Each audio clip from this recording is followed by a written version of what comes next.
आज मैं आप लोगों को बता रही हूँ जैनेंद्र कुमार की रचना बाजार दर्शन। बाजार दर्शन के बारे में आपको मैं बताऊंगी कि क्या इसमें है और किस तरह से इसमें उपभोक्तावाद के बारे में बात किया गया है। तो जैनेंद्र कुमार के बारे में जानते हैं। जैनेंद्र कुमार का जन्म 2 जनवरी 1905 कौड़ियागंज में हुआ था। इनकी मृत्यु 24 दिसंबर 1988 को हुआ था। इनकी मुख्य रचनाएं हैं परख, सुनीता और इन्हें पद्म विभूषण से सम्मानित किया गया था। तो अभी हम शॉर्टकट में इनको जैनेंद्र कुमार के बारे में बता रहे हैं। आइए हम आपके पाठ के बारे में बताते हैं। बाजार दर्शन क्या है? बाजार दर्शन आप समझ रहे हैं। बाजार दर्शन मतलब बाजार की तरफ मुख करना, बाजार की तरफ आकर्षित होना, ये बाजार दर्शन है। तो आइए जैनेंद्र कुमार की रचना पढ़ते हैं। यह प्रस्तुत निबंध बाजार का सदुपयोग एवं दुरुपयोग को सूक्ष्म चिंतन करने के लिए किया गया है। लेखक कहता है कि बाजार ज़रूरतों को पूरा करने का एक जरिया मात्र है। लेखक ये भी कहता है कि ये जो बाजार होता है, यहाँ हमें आवश्यकताओं की पूर्ति के लिए ही कार्य करना चाहिए, न कि फिजूल खर्ची। तो उन्होंने कहा है कि ये जो बाज़ार होता है वह तो लूटने का मात्र साधन है। यह तो लूटने का मात्र साधन है, मतलब कि वो हमें क्या करता है, लूटता है। कैसे लूटता है कि जो हमारे पास बैंक बैलेंस होता है, हम बाजार के चकाचौंध में आकर उसे नष्ट कर देते हैं। वहाँ जाते हैं, उपयोगी अनुपयोगी चीज़ें खरीदते हैं, उसे नष्ट कर देते हैं। जैनेंद्र कुमार ने इसे किस तरह से बताने की कोशिश किया है। हालांकि इसमें ये लेख है, इस लेख में कुछ कहानी नहीं है, लेकिन एक जरिया है, उस माध्यम से बताने की कोशिश किया। इनके 2 मित्र हैं और एक भगत नाम का पात्र है, उसके माध्यम से बताने की कोशिश किया है कि बाजार आखिर है क्या। तो आइए सबसे पहले जानते हैं हम उस मित्र के बारे में। इस निबंध में जो लेखक का मित्र है वह बहुत ही ज़्यादा मतलब मितव्ययिता नहीं है। मितव्ययिता मतलब जो खर्च करना होता है, कैसे खर्च करना होता है, ये वो जानता नहीं है।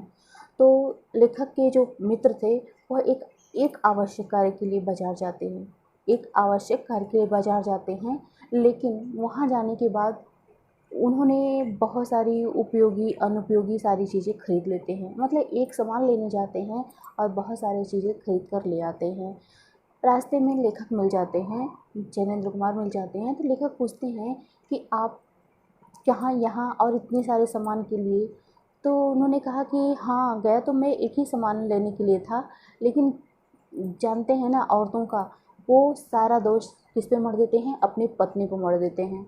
सारा दोष अपनी पत्नी पर मढ़ देते हैं और वही कहते हैं कि ये औरतों का जंजाल है, औरतें अगर ना रहें तो खर्च ना हो। इन्होंने ही फालतू में क्या क्या सामान ले लिया है, एक सामान के लिए गए थे, इतना सामान ले आए। तो पुरुष प्रधान देश है, पुरुष अपनी गलतियों को सीधे स्त्री को मढ़ देता है। तो खैर, औरतों का बाजुपन आकर्षक भाई बाजार से औरतें आकर्षित होती हैं, ये तो सही है, माना जाता है। लेकिन क्या होता है कि आलोचना का शिकार औरतों को ही होता है, मतलब वही आलोचना का शिकार औरतें ही होती हैं। यहाँ पर लेखक कहता है कि अगर परचेजिंग पावर लेखक के मित्र के पास होता तो शायद वो इतनी बड़ी गलतियाँ न करते, वो फालतू की अनुपयोगी चीज़ें घर न ले आते। लेकिन उन्होंने अपना दोष पत्नी पर मढ़ के अपना पल्ला झाड़ लिया। खैर, तो इस तरह से उन्होंने अपने दोस्त के ज़रिए बताने की कोशिश किया है कि बाज़ार क्या है। बाज़ार से ज़रूरत की चीज़ें हमें मिल जाती है, लेकिन हम बाज़ार जाते हैं तो उसके चकाचौंध में फंस जाते हैं, उसके आकर्षक में फंस जाते हैं, जिसकी वजह से हम बहुत सारे सामान फालतू का भी ले आते हैं जो हमारे 1-2 दिन के बाद कोई उपयोग में नहीं आने वाला होता है। तो इस तरह से उनके मित्र मिले और उन्होंने अपने मित्र के ज़रिए ये जाना कि बाज़ार आखिर क्या है। तो यहाँ पर लेखक ये भी कहता है कि अगर उनके मित्र की गर्मी, पैसे की जो गर्मी थी, अगर उनके मित्र की पैसे की गर्मी पहले से ही, मतलब वो अपने पैसे को पहले से ही समझते कि ये पैसा हमारे लिए कितना अहमियत रखता, तो शायद ऐसा काम ना करते। खैर, यहाँ उनको हो सकता है परचेजिंग का ख्याल ना आया हो, परचेजिंग पावर का ख्याल नहीं होता है। कुछ लोग शान शौकत में भी बाज़ार जाते हैं, बाज़ार की तरफ आकर्षित होते हैं, वो दूसरों को दिखाने के लिए, वो दूसरों को आकर्षित करने के लिए कि उनके पास बहुत पावर है, पैसा है, इस तरह के वो फालतू सामान ले आते हैं। तो ये चीज़ें तो अभिमान बस वो ऐसा करते हैं। कुछ लोगों को अपनी मनी पावर पे बहुत ज़्यादा अभिमान होता है, अहंकार होता है, एक तरह से गर्मी होती है। तो इस गर्मी में जब वो बाज़ार जाते हैं तो अपने आप को दिखाने के लिए बहुत सारी चीज़ें खरीद लाते हैं, लेकिन इसके चक्कर में जो निम्न तबका होता है, जो मध्यम वर्गीय परिवार होता है, वो पिस जाता है। वह शान शौकत के चक्कर में भी, दिखाने के चक्कर में सब कुछ अपना लुटा आता है बाज़ार में। कुछ लोग ऐसे होते हैं जो कि अपना परिचय ही पैसे से कराते हैं, अपना परिचय ही पैसे से कराते हैं। अगर वो बाज़ार में आपसे मिल जाते हैं तो सिर्फ ऐसा नहीं है, आइए हम आपको ये करते हैं, वो करते, मतलब खिलाने पिलाने का, ये सब चीज़ें दिखाने का, ये खरीदकर इसमें क्या, ये दाम बहुत कम है, इस तरह से करके वो, मैं ऐसा सामान नहीं लेता, मैं क्वालिटी कंपनी इत्यादि ऐसे करके वो अपना दिखाते हैं। तो इस तरह से क्या होता है, हम उसके दलदल में, बाज़ार के दलदल में फंसते चले जाते हैं। दूसरी तरफ दूसरे उनके मित्र होते हैं, वो क्या करते हैं कि इस दूसरी कहानी में जो लेख होते हैं, जो ये लेख है, दूसरी कहानी में उनके जो मित्र होते हैं, वो क्या करते हैं कि खाली हाथ जाते हैं बाज़ार। वो बाज़ार खाली हाथ जाते हैं और सुबह से शाम तक लगभग वो बाज़ार की चकाचौंध को देखते रहते हैं। समझ में नहीं आता उनको कि क्या लें क्या ना लें। इतनी सारी चीज़ें हैं, इतनी सारी वैरायटियाँ, इतनी सारी कंपनियों की हैं और सब मतलब एक से एक चीज़ें हैं। वो देख के एकदम उनके मन में भावना आती है, ये लूँ, ये छोड़ दूँ, ये लूँ, ये छोड़ दूँ। इस तरह से करते हुए वो आखिर तक शाम तक कोई फ़ैसला नहीं कर पाते हैं और खाली हाथ वापस आ जाते हैं। कहने का मतलब है वो खाली हाथ जाते हैं और खाली हाथ वापस आ जाते हैं। शायद लेखक के जो मित्र हैं, इनका मन भरा हुआ था, पहले से ही भरा हुआ था। ये बाज़ार के आकर्षक में अपने आप को बदल नहीं पाते हैं। मतलब बाज़ार के जो आकर्षक है ना, उसे ही चकाचौंध होकर उससे बहुत सारे सामान नहीं खरीदते हैं, बल्कि समझदारी से वो देखते हैं कि हमारे लिए ऐसा कुछ खास तो है नहीं, कोई ज़रूरी ये चीज़ भी ज़रूरत नहीं है, वो चीज़ भी ज़रूरत नहीं है। इस तरह से करते हुए वो लौटाते हैं। तो यहाँ पे ये भी कहा जाता है कि अगर जिनका मन भरा हुआ है और जेब खाली है, वो बाज़ार में बहुत अच्छा शॉपिंग या मार्केटिंग कर सकता है।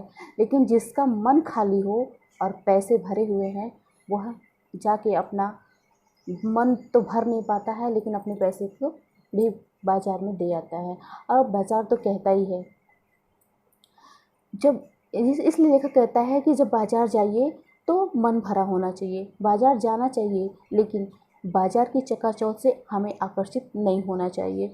जो ज़रूरत की वस्तुओं के लिए हम जाते हैं, बस हमें वही खरीदना चाहिए। लेकिन क्या है, हमारा मन मानता नहीं है। छोटे बच्चों से लेके बड़े लोगों का, बुज़ुर्गों का, आज के ज़माने में जो फैशन का वो नियम बन गया है, वह एक चीज़ ले आ जाते हैं। मतलब एक टी शर्ट आप लेने गए होंगे तो आप 2-3 शर्ट ज़रूर पसंद कर लेते हैं। पर आपकी मतलब ये अंदर की हैबिट होती है कि हाँ, ये भी तो पसंद आ गया, ले लेते हैं, पता नहीं उस टाइम में मिलेगा कि नहीं मिलेगा, कुछ ऐसा। तो इस तरह से करके हम ले लेते हैं।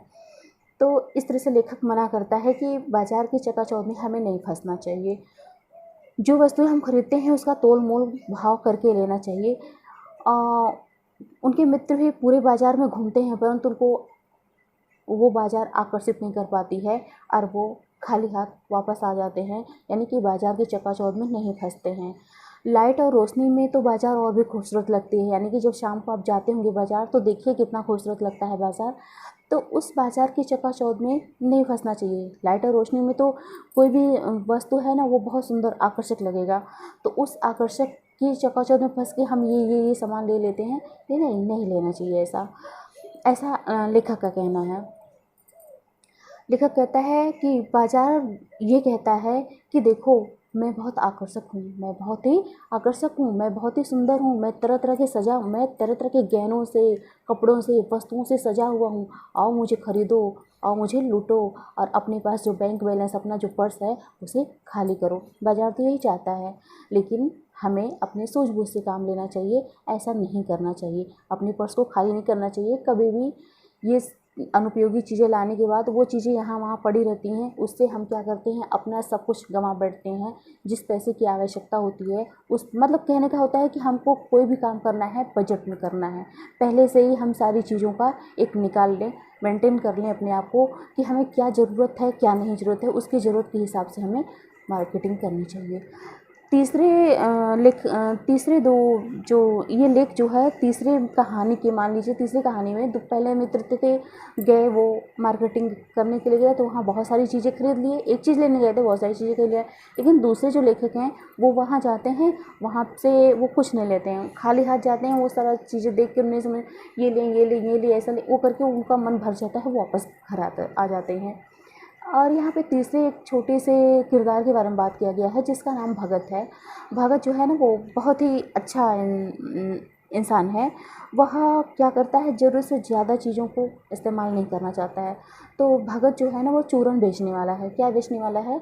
चूरन बेचने वाला है। पहले आप जानते होंगे बचपन में आपने चूरन खाया होगा। चूरन में जो खट्टा मीठा सा होता है, तो वो चूरन भगत जी लेने जाते थे बाज़ार में। तो उसके लिए सिर्फ वो पान की दुकान पे जाते थे। बाज़ार जाते थे तो वहाँ पान की दुकान पे जाते थे, क्योंकि पंसारी की दुकान पे उन्हें सब कुछ मिल जाता था। वहाँ पान की दुकान या पंसारी की दुकान पे जाते थे, वहाँ पर उन्हें सब कुछ मिल जाता था। वह जीरा लेते थे, काला नमक लेते थे और कुछ एक आध दो चीज़ें वो लेके 6 आने में, मात्र 6 आने में या फिर 2 आने में 3 आने में जो भी मिलता था वो अपने लेके घर चले आ जाते थे। 2 आने का मिलता होगा, 3 आने का मिलता, उस टाइम की बात है, वो मिल जाता था, वो लेके चले आते थे घर। घर आने के बाद वो उस जीरे से, उस काले नमक से और उस मटेरियल से जो कुछ लेते थे उससे वो चूरन बनाते थे। चूरन बना के जब वो मार्केट में आते थे बेचने के लिए, तो वो ऐसा नहीं कि मुनाफा कमाने के लिए, वो सिर्फ़ और सिर्फ अपनी ज़रूरतों के लिए वहाँ आते थे। ज़रूरतों के लिए वहाँ आते थे और भगत ये सोचते थे कि जब हमें वो बाज़ार आते थे लेकिन 6 आने का ही मार्केटिंग करते थे। सिर्फ़ 6 आने से अलावा उनको कुछ पैसा नहीं, अगर 6 आने से ज़्यादा उनकी बिक्री हो जाती थी तो वो मतलब वो लेते ही नहीं थे, 6 आना ही उनका बिक्री होता था। और जो चूरन बच जाता था उसके बाद भी उनकी आवश्यकताएँ, चाहे तो वो और भी चूरन बेच सकते थे, उनका चूरन बहुत फ़ेमस था, बच्चे बहुत खरीदते थे, लेकिन वो लेना नहीं चाहते थे। वो 6 आना कमा लिए, उनके लिए पर्याप्त था। वो और भी ज़्यादा पैसा कमाने के लालच में अपने जीवन को बर्बाद नहीं करना चाहते थे। तो वो क्या करते थे, जो चूरन जो बचा हुआ होता था वो बच्चों में बाँट देते थे और घर चले आते थे। दूसरे दिन वो जाते थे, फिर वही हाल, मतलब वो 6 आने से अधिक का चूरन नहीं बेचते थे और 6 आना उनके लिए पर्याप्त था। तो इस तरह से ये कहा जा सकता है कि भगत के जैसा तो हम नहीं बन सकते हैं, लेकिन फिर भी एक मन में भावना आती है कि हमें बजट में अपने हिसाब से काम करना चाहिए। तो इस लेख में जो लेखक है वो तो परचेजिंग पावर के बारे में बताता है।